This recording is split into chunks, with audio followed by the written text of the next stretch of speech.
Hello दोस्तों, आप सभी का हमारे चैनल स्टडी ग्रुप एजुकेशन में स्वागत है। आज हम मैथ्स के बहुत ही महत्वपूर्ण टॉपिक संख्या पर आधारित प्रश्नों को देखेंगे। तो चलिए स्टार्ट करते हैं। संख्या पर आधारित प्रश्नों को सॉल्व करने के लिए आपको सबसे पहले उस संख्या को x मानना पड़ेगा। जैसा प्रश्न में कहा जाए उसी के अनुसार आपको अरेंज करना है। यहाँ पर एक चीज़ याद रखिएगा कि प्रश्न में हमेशा दो सेंटेंस दी गई होती है। ये दोनों सेंटेंस आपस में बराबर होता है, ऐसा कहा जाता है। जैसा प्रश्न में कहा जाए उसी के अनुसार हमें एक इक्वेशन को अरेंज करना है और उनके बीच में बराबर का चिन्ह होगा, जैसा कि प्रश्न में कहा जाएगा। यहाँ पर एक चीज़ याद रखिएगा, का मतलब होता है मल्टीप्लाई। अगर हमें प्रश्न में कहा जाए कि किसी संख्या का 10%, तो यहाँ पर आप मान लेंगे कि वह संख्या x है, इस संख्या का 10%। इसे आप इस प्रकार लिख सकते हैं। यहाँ पर का मतलब होता है मल्टीप्लाई, और से 15 अधिक है, मतलब जिससे कहा जाए उससे मान लीजिए यहाँ पर बोलेगा कि उस संख्या से 15 अधिक है। तो यहाँ पर से का मतलब होता है कि ये जो संख्या दी गई है उसी के बारे में कहा जा रहा है, और से 15 अधिक है तो आप लिख देंगे +15। तो इस प्रकार आपको जैसा प्रश्न में कहा जाएगा उसी के अनुसार आप इसको अरेंज करेंगे। तो चलिए सीधे हम प्रश्न की ओर आगे बढ़ते हैं और पहला प्रश्न देखते हैं। पहला प्रश्न दिया गया है कि किसी संख्या का 30% यदि 12.6 हो तो वह संख्या ज्ञात कीजिए। यहाँ पर हम मान लेते हैं कि वह संख्या x है। प्रश्न में हमें कहा गया है कि किसी संख्या का 30%, यहाँ पर हम मान लेते हैं x का 30%। प्रश्न में हमें कहा गया है कि x का 30% 12.6 है। यहाँ पर हमें प्रश्न में जैसा कहा गया उसी के अनुसार हमने लिखा कि x का 30% 12.6 है। यहाँ पर बीच में इसे सॉल्व करने पर हमें 12.6 प्राप्त होगा, ऐसा प्रश्न में कहा गया है। तो चलिए इसे सॉल्व करते हैं। सबसे पहले हम इस प्रतिशत को हटा लेते हैं। प्रतिशत को हटाने से हमें नीचे में 100 का भाग देना होगा, और यहाँ पर राइट साइड में हमें प्राप्त है 12.6। इसे हम तिर्यक गुणा कर लेते हैं। तिर्यक गुणा करने पर हमें यहाँ पर प्राप्त होगा 12.6 गुणा ये हो जाएगा 100। इसे हम नीचे ले जाते हैं तो इस प्रकार हमें x का मान प्राप्त होगा। इसे हम लिख देते हैं 12.6 गुणा 100 भागित 30। इसे जब हम कटाएंगे तो यहाँ से 0 कटेगा, और इसे हम कटाएंगे तो हमें प्राप्त होगा ये 4, और ये हमें प्राप्त होगा 2। तो यहाँ पर हमें प्राप्त हुआ 4.2, और यहाँ पर हमें प्राप्त हुआ है 10। तो इसे मल्टीप्लाई करने पर हमें प्राप्त होगा 42। तो वह संख्या 42 है।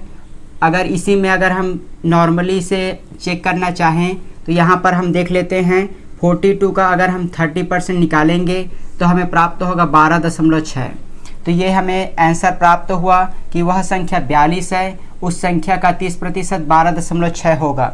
तो इस प्रकार जैसा प्रश्न में कहा जाएगा उसी के अनुसार आप सारे इक्वेशन को इसमें अरेंज कीजिएगा और आपको आंसर प्राप्त होगा। तो चलिए अगले प्रश्न की ओर बढ़ते हैं। अगला प्रश्न कहा गया है कि किसी संख्या का 40%, हमें मान लेते हैं यहाँ पर वह संख्या x है, किसी संख्या का 40%। यहाँ पर का कहा गया है इसलिए हमने मल्टीप्लाई किया। किसी संख्या का 40% संख्या के 3/5 भाग से, यहाँ पर हमें दूसरा सेंटेंस कहा गया है संख्या के 3/5 भाग से। यहाँ पर ये संख्या है, संख्या का 3/5 भाग से आगे हमें कहा गया है कि 15 कम है। यहाँ पर हम माइनस लेते हैं, इस संख्या से 15 कम है तो यहाँ पर हमने इस प्रकार लिख दिया, और ये दोनों आपस में बराबर हैं। हमें प्रश्न में कहा गया है कि किसी संख्या का 40% उस संख्या के 3/5 भाग से 15 कम है। तो इस प्रकार आप इक्वेशन बना सकते हैं। इसे सॉल्व करेंगे तो आपको x का वैल्यू प्राप्त होगा, और यही हमसे पूछा गया है। तो इसे हम सॉल्व कर लेते हैं। यहाँ पर हम सबसे पहले प्रतिशत हटा लेंगे तो हमें प्राप्त हो जाएगा डिवाइड में 100। यहाँ पर हम लिख देते हैं 3/5x माइनस 15। इसे हम इस साइड ले आते हैं, इसे हम कटा देते हैं। तो इस प्रकार हमें प्राप्त हुआ ये 2, और इसे कटाने पर हमें प्राप्त हुआ 5। तो इस प्रकार हमें प्राप्त हुआ 2/5x। इसे हम इस साइड ले आते हैं तो हमें प्राप्त होगा 3/5x इक्वल टू हमें प्राप्त हुआ -15। इसे हम माइनस कर देंगे, एलसीएम ले लेते हैं। एलसीएम हमें प्राप्त होगा 5, यहाँ पर हमें प्राप्त हुआ 2, यहाँ पर हमें प्राप्त हुआ 3, यहाँ पर हमें प्राप्त हुआ x, और इस साइड हमें प्राप्त होगा -15। इसे हम घटा देंगे तो हमें प्राप्त होगा 1 और -1 यहाँ पर x से मल्टीप्लाई होगा तो -x हो जाएगा अपॉन 5 इक्वल टू हमें प्राप्त हुआ -15। इसे हम कटा देते हैं और तिर्यक गुणा करेंगे तो हमें प्राप्त होगा 75। तो वह संख्या 75 है और प्रश्न में हमें जैसा कहा जाए उसी के अनुसार हम अरेंज करके इसे सॉल्व कर सकते हैं। तो इसे आप ध्यान से देखिएगा, यहाँ पर हमने एलसीएम लिया है और एलसीएम लेने के बाद यहाँ पर 2 है, यहाँ पर 3 है, इसे घटाएंगे तो हमें -1 प्राप्त होगा और यहाँ पर x है तो ये -x हो जाएगा अपॉन हमें प्राप्त है 5। इस साइड हमें प्राप्त हुआ -15, माइनस से माइनस कट जाएगा और यहाँ पर हमें x का वैल्यू प्राप्त हुआ 75। तो इस प्रकार संख्या पर आधारित प्रश्नों को हम आसानी से सॉल्व कर सकते हैं। चलिए अगले प्रश्न की ओर बढ़ते हैं। अगला प्रश्न अनुपात से संबंधित है। यहाँ पर हमें प्रश्न में कहा गया है कि दो संख्याएं 5:7 के अनुपात में हैं। यहाँ पर हमें पहली संख्या 5 दी गई है और दूसरी संख्या जो है वह 7 दी गई है। यहाँ पर प्रश्न में कहा गया है 5:7। तो जब भी अनुपात वाले प्रश्न आएँ तो हम इसको डायरेक्टली x मान लेंगे। पहली संख्या को हम मान लेंगे 5x, दूसरी संख्या को हम मान लेंगे 7x। प्रश्न में आगे कहा गया है कि प्रत्येक संख्या में 8 जोड़ने पर नई संख्याओं का अनुपात 3/4 है। यहाँ पर अनुपात का मतलब होता है 5/7। अनुपात को हम बटे में लिख सकते हैं और इसे हम संख्या को x मान लेते हैं। यहाँ पर हमें प्रश्न में आगे कहा गया है कि प्रत्येक संख्या में 8 जोड़ने पर, यहाँ पर अगर हम 8 जोड़ देंगे प्रत्येक संख्या में तो हमें जो नया अनुपात प्राप्त होगा वह अनुपात होगा 3/4। यह हमें प्रश्न में कहा गया है। सबसे पहले अनुपात वाले प्रश्नों में अगर हमें अनुपात दिया है तो हम डायरेक्टली उसे x मान लेंगे कि पहली संख्या 5x है और दूसरी संख्या 7x है। अनुपात को आप जानते हैं कि यह बटे में होता है 5/7, तो इसे हम लिख सकते हैं 5x/7x। और आगे हमें प्रश्न में कहा गया है कि इन संख्याओं में 8 जोड़ने पर जो नया अनुपात होगा वह अनुपात होगा 3/4। तो इसे हम आसानी से सॉल्व कर सकते हैं। इसे हम तिर्यक गुणा कर लेते हैं तो यहाँ पर हमें प्राप्त होगा 20x + 32 इक्वल टू, यहाँ पर हम तिर्यक गुणा करेंगे तो हमें प्राप्त होगा 21x प्लस इसे हम गुणा करेंगे तो हमें प्राप्त होगा 24। इसे हम उस साइड ले जाते हैं तो यहाँ पर 21 में से 20 घटेगा तो हमें x प्राप्त होगा और इसे हम इस साइड ले आते हैं तो यहाँ पर घटाने से प्राप्त होगा 8। तो वह संख्या हमें प्राप्त हुई 8। यहाँ पर अगर आपसे प्रश्न में आगे पूछा जाए कि पहली संख्या और दूसरी संख्या ज्ञात कीजिए तो आप यहाँ पर x का वैल्यू रखकर ज्ञात कर सकते हैं कि पहली संख्या जो है वह 40 होगी, जबकि जो दूसरी संख्या होगी वह आप यहाँ पर देख सकते हैं 56 होगी। तो पहली संख्या और दूसरी संख्या आप आसानी से ज्ञात कर सकते हैं। जब भी अनुपात वाले प्रश्न आएँ तो आप उसको x मान लीजिएगा और जैसा प्रश्न में कहा जाए उसी के अनुसार आप उसको अरेंज करते जाइएगा। तो इस प्रकार आप आसानी से इस प्रकार के प्रश्नों को सॉल्व कर सकते हैं। तो चलिए अगले प्रश्न की ओर बढ़ते हैं। अगला प्रश्न भी अनुपात और औसत का मिश्रण है। हमें 3 संख्या अनुपात के रूप में दी गई है। यह अनुपात आप देख सकते हैं 4:5:6। हमें कहा गया है कि इसका जो औसत है वह 25 है। तो मैंने अभी बताया जब भी अनुपात वाले प्रश्न आएँ तो आप इसको x मान लीजिएगा। पहली संख्या 4x, दूसरी संख्या 5x और तीसरी संख्या 6x। यहाँ पर हमें कहा गया है कि इन तीनों संख्याओं का जो औसत है वह 25 है। तो औसत हम जानते हैं कि संख्याओं का योग अपॉन होता है संख्याओं की संख्या। यहाँ पर है 3 संख्या दी गई है तो यहाँ पर हम लिख देंगे 3।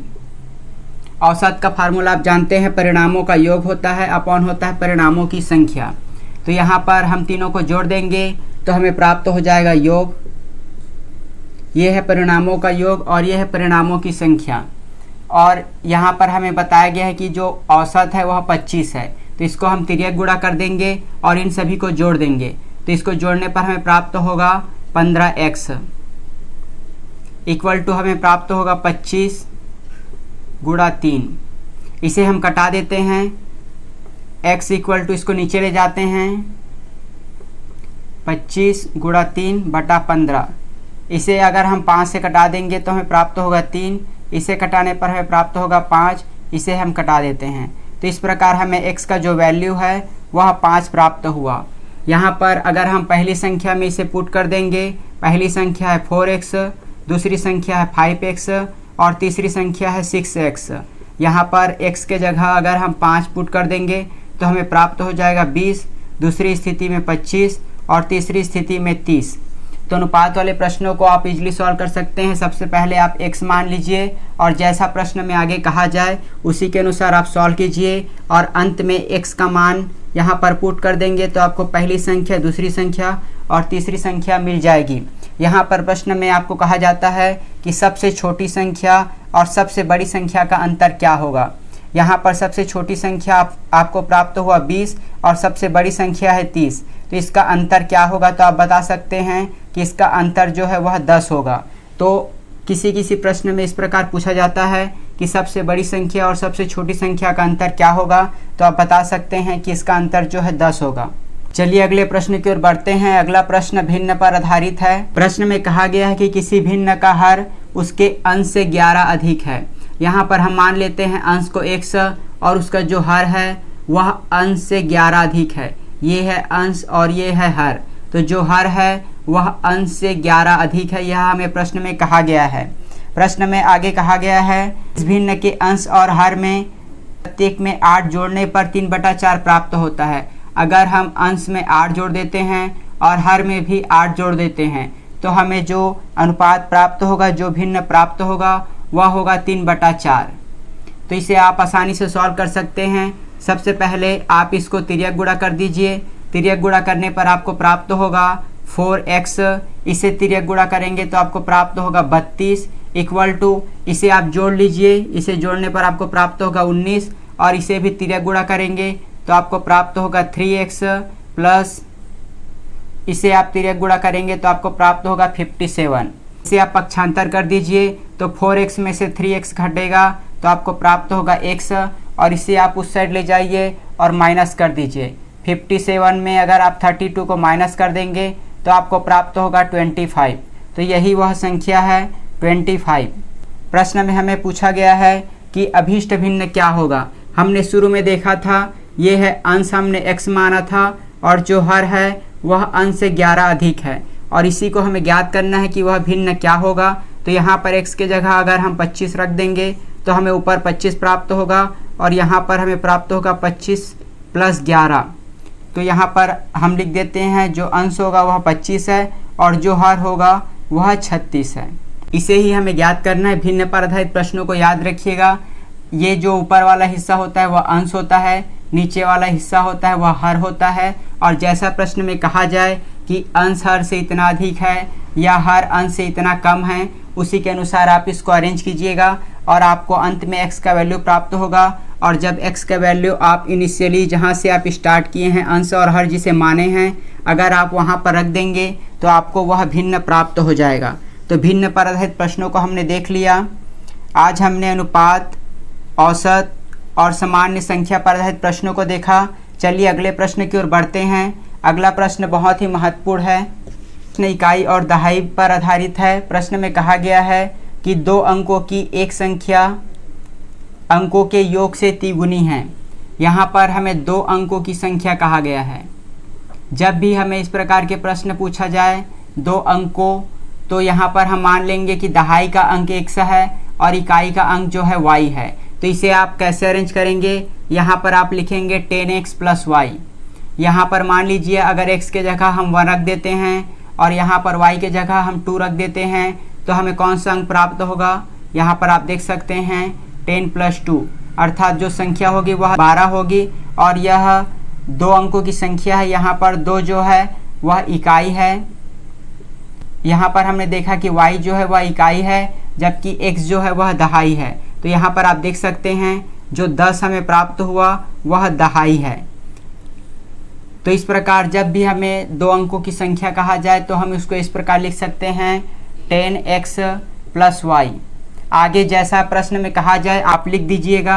और इसको एक अन्य तरह से कहा जाता है कि अगर हम संख्या को उलट दें तो यहाँ पर उलटने की स्थिति आप देख लीजिए। अगर हम इसे उलट देंगे, इकाई के जगह दहाई और दहाई के जगह इकाई रख देंगे, तो इसे एग्जाम्पल के रूप में हमने देखा अभी x के जगह अगर हम 1 रख देते हैं और y के जगह 2 तो हमें प्राप्त हुआ था 12।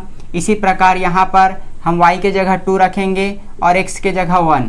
तो यहाँ पर कैसे उल्टा आप देख सकते हैं, यहाँ पर y के जगह 2 तो ये हो गया 20 प्लस यहाँ पर 1, तो यहाँ पर हमें प्राप्त हुआ 21। तो आप देख सकते हैं इकाई के जगह दहाई और दहाई के जगह इकाई रखने की स्थिति में आप देख सकते हैं 2 के जगह 1 आया है और 1 के जगह 2 आया है। तो इस प्रकार अगर आपको 2 अंकों की संख्या कहा जाए तो आप इस एग्जाम्पल को याद रखिएगा, 10x प्लस वाई आपको रखना है और जैसा प्रश्न में आगे कहा जाए उसी के अनुसार आपको व्यवस्थित करना है। अगर आपसे कहा जाए कि इसकी संख्या की स्थिति को बदल दीजिए तो आप इसको लिख सकते हैं 10y प्लस x। तो चलिए प्रश्न की ओर बढ़ते हैं। प्रश्न में हमें कहा गया है कि 2 अंकों की एक संख्या, यहाँ पर हम लिख देते हैं 2 अंकों की एक संख्या। ये है 2 अंकों की एक संख्या, यहाँ पर इकाई का अंक है y और दहाई का अंक है x। प्रश्न में हमें कहा गया है कि इन संख्याओं के योग से तिगुनी है, इन संख्याओं के योग से तिगुनी है।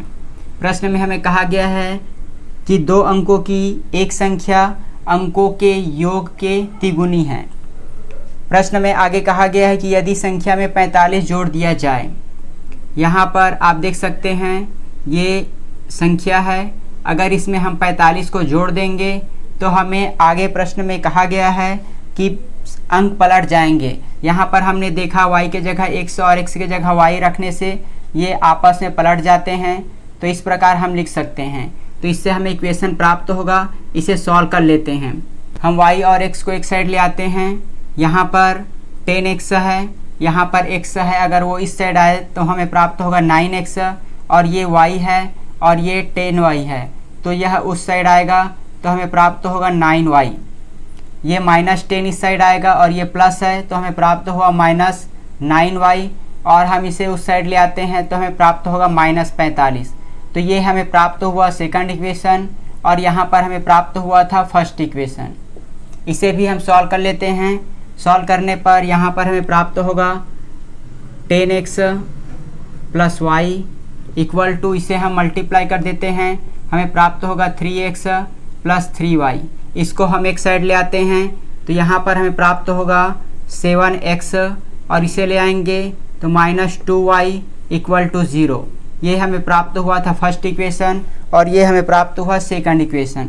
यहाँ पर मैं लिख देता हूँ 7x -2y, इक्वेशन प्राप्त हुआ है 9x -9y इक्वल टू -45। इसे जब हम सॉल्व करेंगे तो हमें x और y प्राप्त हो जाएगा। चलिए इसे सॉल्व करते हैं। हम इसे पहला इक्वेशन और इसे दूसरा इक्वेशन मान लेते हैं और इसे नॉर्मली सॉल्व करते हैं।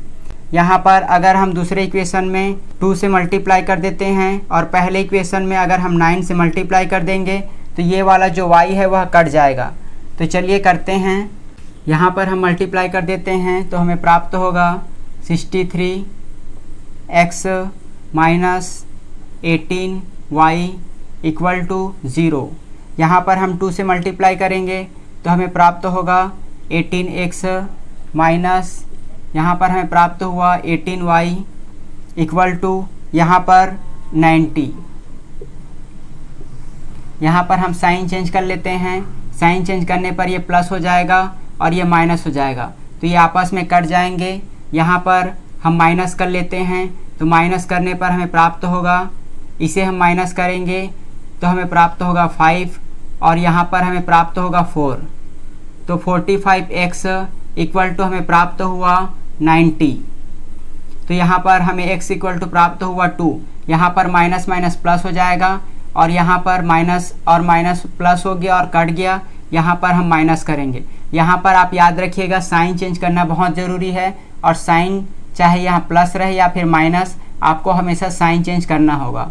तो यहाँ पर आपको x का मान प्राप्त हुआ 2 और इसी वैल्यू को अगर हम यहाँ पर पुट कर देंगे तो हमें y का मान प्राप्त हो जाएगा -2y इक्वल टू 0। यहाँ पर हम x के जगह 2 रख देते हैं और यहाँ पर हमें प्राप्त हुआ 2y। y को अगर हम उस साइड ले जाएंगे तो हमें प्राप्त होगा 14 और y इक्वल टू हमें प्राप्त हुआ 7। तो यहाँ पर हमें x का मान प्राप्त हुआ 2 और y का मान प्राप्त हुआ हमें 7। प्रश्न में हमें पूछा गया है कि वह संख्या ज्ञात कीजिए। हमने उस संख्या को माना था 10x प्लस वाई इकाई और दहाई हमने माना था, इकाई को x और दहाई को y। अगर हम इसमें वैल्यू पुट कर देंगे तो हमें 2 अंकों वाली संख्या प्राप्त हो जाएगी। यहाँ पर अगर हम x रखेंगे तो हमें प्राप्त होगा 20 और यहाँ पर y रखेंगे तो हमें प्राप्त होगा 7। तो इस प्रकार हमें प्राप्त हुआ 27। तो याद रखिएगा, जब भी 2 अंकों वाली संख्या कहा जाए तो आप इसको मान लीजिएगा 10x + y, और जैसा प्रश्न में कहा जाए उसी के अनुसार आप इसको अरेंज कीजिएगा और आपको आंसर प्राप्त हो जाएगा। अंत में आप x की जगह वैल्यू पुट कर दीजिएगा। चलिए अगले प्रश्न की ओर बढ़ते हैं। अगला प्रश्न दिया गया है कि एक संख्या का 9वां भाग कहा गया है। तो यहाँ पर आप देख सकते हैं वह संख्या x है, इसका 9वां भाग उसके 10वें भाग से 4 अधिक है। प्रश्न में हमें कहा गया है कि उसके 10वें भाग से 4 अधिक है। यहाँ पर 2 सेंटेंस है और बीच में बराबर रहेगा। कहा गया है कि संख्या का 9वां भाग उसके 10वें भाग से 4 अधिक है। तो इस प्रकार आपको इक्वेशन प्राप्त हुआ। इस इक्वेशन को आप सॉल्व कीजिएगा और आपको आंसर प्राप्त हो जाएगा। तो इसे हम पक्षांतर कर देते हैं, इसको इस साइड ले आते हैं तो हमें प्राप्त होगा x/9 minus x/10 equal to हमें प्राप्त होगा 4। इसे हम एलसीएम ले लेते हैं। एलसीएम हमें प्राप्त होगा 90। यहाँ पर हमें प्राप्त होगा 10x और यहाँ पर हमें प्राप्त होगा 9y इक्वल टू हमें प्राप्त होगा 4। इसे आप जानते हैं एलसीएम लेने पर 90 प्राप्त होगा। 9 को 90 से भाग करेंगे तो आपको 10 प्राप्त होगा, और वहीं 10 को अगर 90 से भाग करेंगे तो आपको 9 प्राप्त होगा। तो यहाँ पर x है। इस प्रकार आप सॉल्व करेंगे तो आपको प्राप्त होगा 10 में से 9 घटेगा तो आपको प्राप्त होगा 1, अर्थात x/90 इक्वल टू आपको प्राप्त हुआ 4। इसे आप तिर्यक गुणा कर दीजिए तो आपको प्राप्त हो जाएगा 360। तो इस प्रकार जो x का मान है वह हमें 360 प्राप्त हुआ। प्रश्न में कहा गया है कि ऐसी संख्या कौन सी है जिसके 15 से गुणा करने पर 196 की वृद्धि हो जाती है। आपको मान लेना है कि वह संख्या x है। इस संख्या से अगर हम 15 गुणा कर देंगे, संख्या से 15 गुणा करने पर उस संख्या में 196 की वृद्धि हो जाती है। प्रश्न में ऐसा कहा गया है कि ऐसी संख्या कौन सी है जिसमें 15 से गुणा करने पर 196 की वृद्धि हो जाती है। तो यहाँ पर बीच में बराबर का साइन रहेगा। संख्या में 15 से गुणा करने पर संख्या में 196 की वृद्धि हो जाती है। इसे आप सॉल्व करेंगे और आपका आंसर प्राप्त हो जाएगा।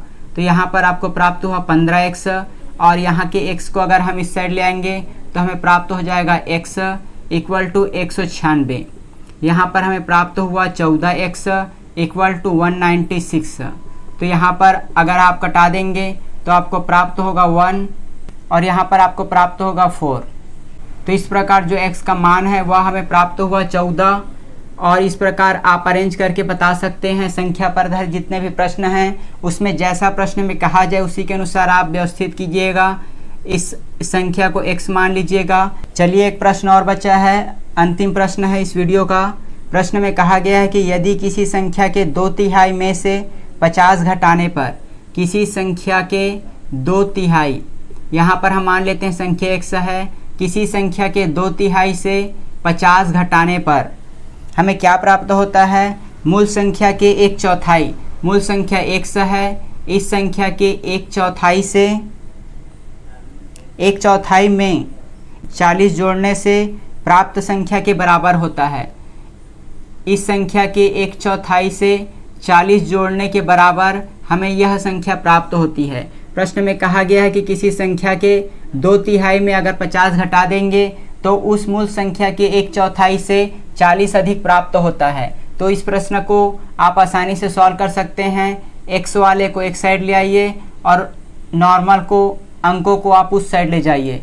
तो इस प्रकार आपको प्राप्त होगा 1/4x। इसको हम इस साइड ले आए और यहाँ पर 40 और ये उस साइड जाएगा तो प्लस हो जाएगा, तो हमें प्राप्त हुआ 50। इसे हम सॉल्व करेंगे। इसे हम एलसीएम ले लेते हैं। हमें प्राप्त हुआ 12। 3 को 12 से भाग देने पर हमें प्राप्त होगा 4। तो यहाँ पर हम लिख देते हैं 8। ये 4 है और ये 2 है, मल्टीप्लाई हुआ 8। अगर हम 4 को 12 से भाग देंगे तो हमें प्राप्त होगा 3। 3 को 1 से गुणा कर देंगे तो हमें प्राप्त होगा 3। यहाँ पर इन दोनों को जोड़ने पर हमें प्राप्त होगा 90 और इसे हम घटा देते हैं तो हमें प्राप्त होगा 5x अपॉन 12 इक्वल टू हमें प्राप्त हुआ 90। तो इसे हम तिर्यक गुणा कर लेते हैं तो हमें प्राप्त हो जाएगा x का मान 12 गुणित 90। इसे हम नीचे ले जाते हैं 12 गुणित 90 अपॉन 5 से इसे हम कटा देंगे तो हमें प्राप्त होगा 1 और यहाँ प्राप्त होगा 8। मल्टीप्लाई करने पर हमें प्राप्त होगा 216। तो यही इसका आंसर है कि वह संख्या 216 है। यदि उस संख्या के 2/3 में 50 घटा देते हैं तो उस मूल संख्या के 1/4 से 40 अधिक प्राप्त होता है। तो इस प्रकार संख्या पर आधारित जितने भी प्रश्न हैं आप उसको आसानी से सॉल्व कर सकते हैं। आपको उस संख्या को x मानना है और जैसा प्रश्न में कहा जाए उसी के अनुसार आपको इन सभी को व्यवस्थित करना है। तो आज के लिए बस इतना ही। गणित पर आधारित ऐसे ही और वीडियो पाने के लिए हमारे चैनल को सब्सक्राइब कीजिए। तो कल फिर मिलते हैं एक नए वीडियो के साथ। आज के लिए बस इतना ही। धन्यवाद।